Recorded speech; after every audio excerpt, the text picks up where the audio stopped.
Fala pessoal, tudo bem com vocês? Vamos falar do meu Grêmio porque Renato Portaluppi, o Renato Gaúcho, ele tá dividindo opiniões dentro da própria torcida.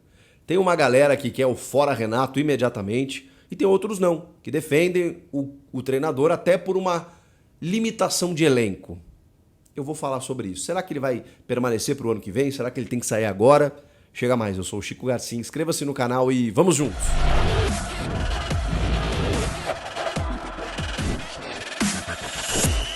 Bom, você sabe que quando eu falo de Grêmio aqui, eu trago informações, eu trago uma análise obviamente mais fria, mas eu também trago o meu lado torcedor.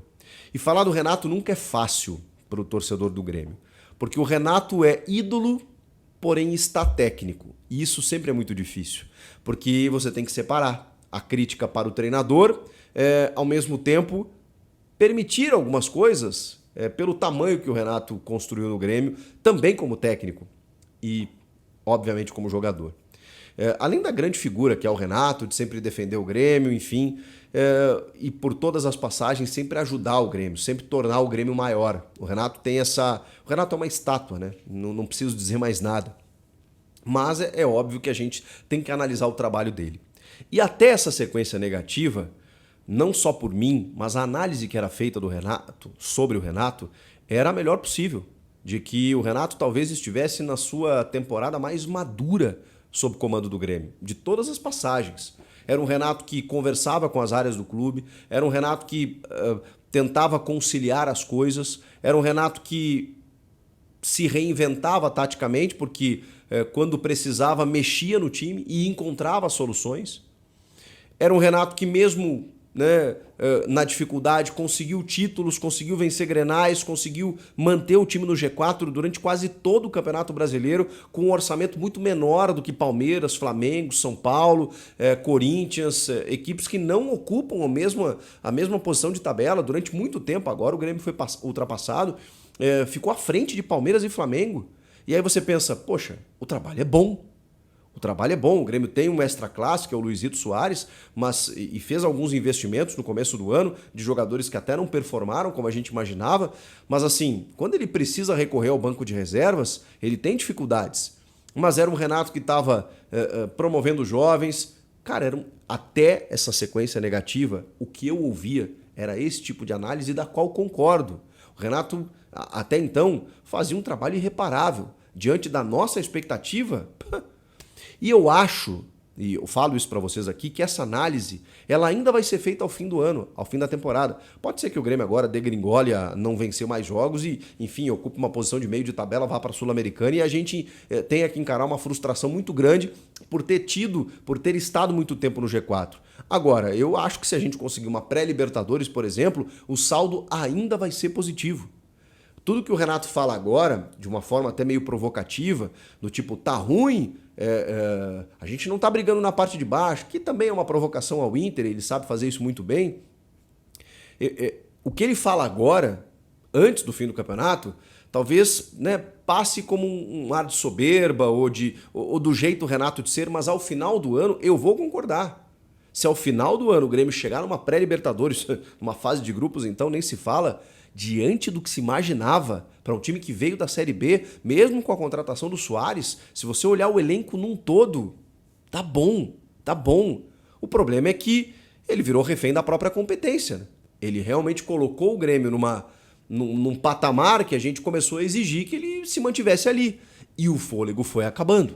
E o fôlego foi terminando e aí as equipes que disputavam outras competições, como Copa do Brasil e Libertadores, começaram a se voltar para o brasileiro. E o Grêmio não construiu uma gordura, pelo contrário, perdeu pontos bobos ao longo do campeonato. E aí chegou ao ponto de perder inclusive a vaga no G4 e pode até perder no G6, porque tem muito time bom chegando. Enfim, é uma reta final que promete que vai definir, evidentemente, para onde o Grêmio vai e para onde o Renato vai também. É fato que o Renato não tem encontrado soluções. E essa reinvenção tática que ele promoveu durante toda a temporada, quando ele colocou muitos meias no time lá no Campeonato Gaúcho, quando ele não tinha pontas e depois pediu pontas, quando os pontas chegaram, e eles não foram necessariamente aqueles que ele tinha pedido, como o Michael, por exemplo. Ele tentou, viu que não eram necessariamente afirmados, colocou eles para apostar no segundo tempo, testou o sistema de 3 zagueiros, começou a dar certo em alguns jogos, daqui a pouco a coisa não aconteceu de novo, ele mexeu de novo, e assim foi. E assim foi. O Renato foi tentando soluções e muitas vezes elas funcionavam durante um determinado período de jogos, daqui a pouco ele tinha que mudar de novo. E isso a gente tem que valorizar. O Renato sempre foi ousado e corajoso durante o ano. Ele sempre mexeu. Quando precisou, mexeu. Só que aí chegou um momento em que ele começou a mexer muito. Ele demorava, sei lá, 8, 9 jogos para mexer um esquema. De repente ele começou a demorar 6 jogos, 5, 4, 3 jogos, daqui a pouco ele começou a mudar todo o jogo. E a informação que vem do jogo contra o São Paulo é que a escalação inicial ela nem tinha sido treinada. Por quê? Porque o Renato, provavelmente incomodado com as críticas, percebeu que durante a semana tomou muita porrada porque ele não estava dando moral para os jovens. Diante da dificuldade do Grêmio em conseguir resultados, o Nathan Fernandes estava voando na base, o Wesley Costa, lateral esquerdo, estava pedindo passagem, e ele de novo iria apostar no Fábio, na ausência do Reinaldo e do Cuiabano. O Fábio, que jogou a vida inteira na Europa como lateral esquerdo, mas é destro, e veio para o Grêmio para jogar na lateral direita. E muitas vezes o Renato optou pelo Fábio em detrimento do João Pedro, mesmo o João Pedro estando melhor. Muita gente achou que ele ia escalar o Fábio. Eu acho que meio que para provocar, ele começou com o moleque. Só que o moleque foi avisado pelas informações horas antes do jogo.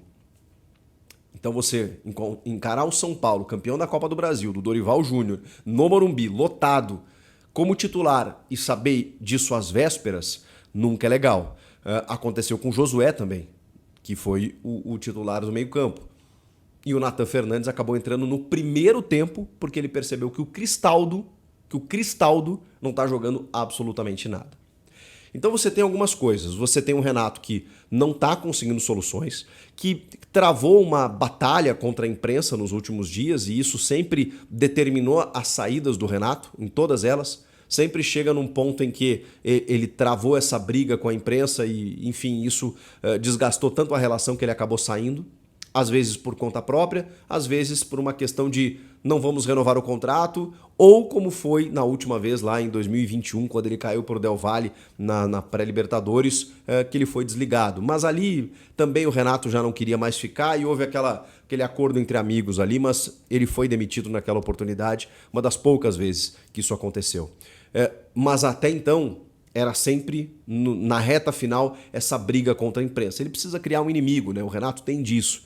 E não é novidade. O Renato, quando você contrata, você tem que entender que é um cara centralizador, ele tem uma representatividade muito grande no clube, ele contrata jogador sim, ele indica muitos jogadores, ele monta plantel, ele tem o jeito de comandar com a caixinha, de ser disciplinador, ao mesmo tempo ele dá as folgas que ele acha que tem que dar, ele vai para o Rio de Janeiro a hora que ele acha que tem que ir, ele tem uma relação de, digamos assim, uma certa zona de conforto, porque ele não tem tanta pressão como teria em outro clube, tem, evidentemente, mas não como teria em outro clube. Então o Renato, ele é muito tranquilo comandando o Grêmio. E a gente sabe disso. E quando você contrata o Renato, você sabe de tudo isso. A questão é, eu vejo muitos torcedores do Grêmio que estão divididos e que percebem que nessa dificuldade de encontrar soluções nesse momento, o Renato deva sair. Bom, a primeira coisa que eu quero dizer é que tirar o Renato neste momento é suicídio. É suicídio. Sabe por quê, gente? Porque você querendo ou não, repito, o Grêmio é refém do Renato, do que representa o Renato e de como o Renato se envolve com tudo no clube. Tirar o Renato agora será como ele foi tirado lá em 2021. Quando ele saiu, não restou mais nada. E é isso que aconteceria nesse momento. Você, torcedor, e se as pessoas que comandam o futebol entendem que o melhor para o Grêmio é seguir sem o Renato, que seja em 24. E pode ser até uma decisão do treinador. Eu tô com uma impressão de que ele tá, sabe, meio desgastado com a relação. E aí tem aquela questão de que ele acha que o Grêmio tem que investir para disputar títulos. E talvez isso não aconteça. E aí? E ele vai ter mercado. O Renato tem mercado. Pode ser no Botafogo, pode ser no Fluminense, com o Diniz efetivado na seleção, não sei. Não sei, mas ele vai ter mercado. Ou vai descansar um pouco, como acontece, depois ele volta para o Grêmio. A questão é, se o Grêmio pensar ou definir que tem que seguir a sua vida sem o Renato, para não ter que ficar recorrendo sempre ao Renato, bom, aí muita coisa precisa mudar. E aí essa história de, não, mas o Grêmio não pode ser refém do Renato, tá bom, mas hoje ele é. Hoje ele é. E aí precisa mudar tudo. Aí você precisa de uma gestão profissionalizada. Você precisa definir quem são os teus homens do futebol e, com todo respeito, não podem ser aventureiros ou profissionais amadores. Profissionais amadores é meio antítese, né? Mas eu digo o Brum, que é um grande dentista, um grande gremista, mas que não tem experiência no futebol. Como Paulo Calef, por exemplo, que até era um cara, digamos assim, apesar do comportamento um pouco difícil, né, que ele teve, assim, com alguma dificuldade nas relações, assim, é um cara que até se virou bem, mas também não tinha uma larga experiência. A gente não pode mais ter essas pessoas no futebol. O futebol tem que ter gente que conheça, que saiba, que estude. Só que para você profissionalizar a gestão, demanda tempo, demanda uma ruptura muito grande.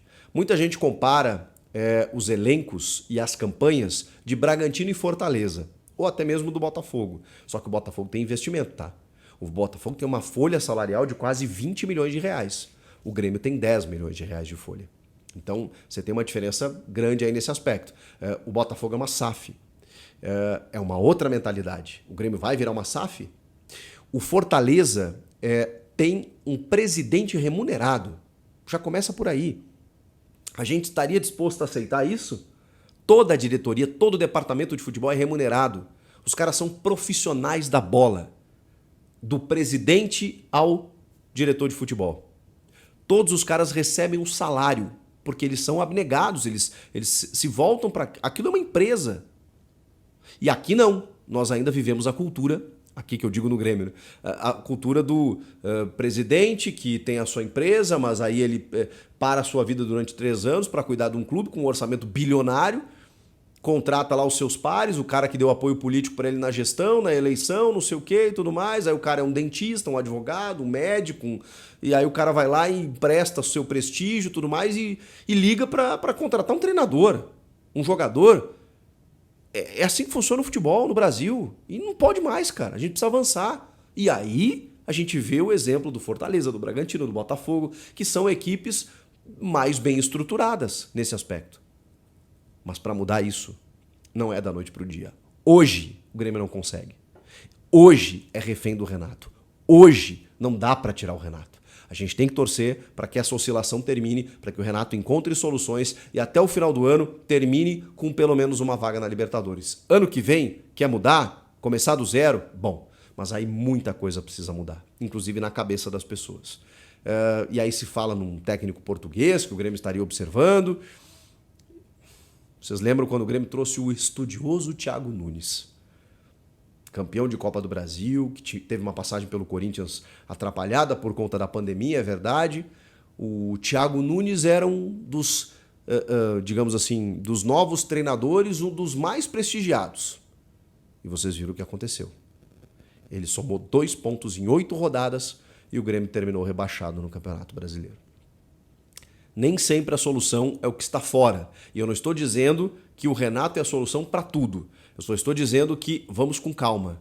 Quando ele olha para o banco e ele tem Galdino e Ferreira para mudar um jogo, Bessosi e Iturbe para mudar um jogo, ele tem os seus problemas. Ele está escalando pouco o Luan. E aí eu não sei se o Luan está tendo uma dificuldade nos treinamentos e tal, mas ele está escalando pouco o Luan, que tem mais qualidade do que todos esses citados. Ele colocou os moleques na fogueira no último jogo e ele mesmo reconheceu que ele não gostaria de fazer isso, mas que pelos desfalques ele foi exigido. Se você olhar o elenco do Grêmio, os relacionados para o jogo contra o São Paulo, você chora. O Grêmio vai jogar contra o Flamengo sem o Luizito Soares e aí pode ter a volta do Carbajo e do João Pedro Galvão que estão machucados. Pode. No ataque, a tendência é que seja o André Henrique, que era um menino que chegou para ser trabalhado e de repente virou o reserva imediato do Luizito Soares. Então, assim, o Grêmio investiu no futebol, tá? Montou um time praticamente do zero, mas tem muitas limitações de elenco. E se a gente olhar no combo, o Grêmio estar na 5ª posição com esse elenco, apesar do Luizito Soares, cara, porque o Cristaldo não jogou, o Carbajo não jogou, e outros tantos jogadores não entregaram aquilo que se imaginava. Então, assim, o Renato tem a sua parcela, mas a gente tem que olhar o macro, não o micro. Pelo menos é o que eu penso. Concorda, discorda? Comenta aqui, inscreva-se no canal. Eu volto na próxima. Tchau!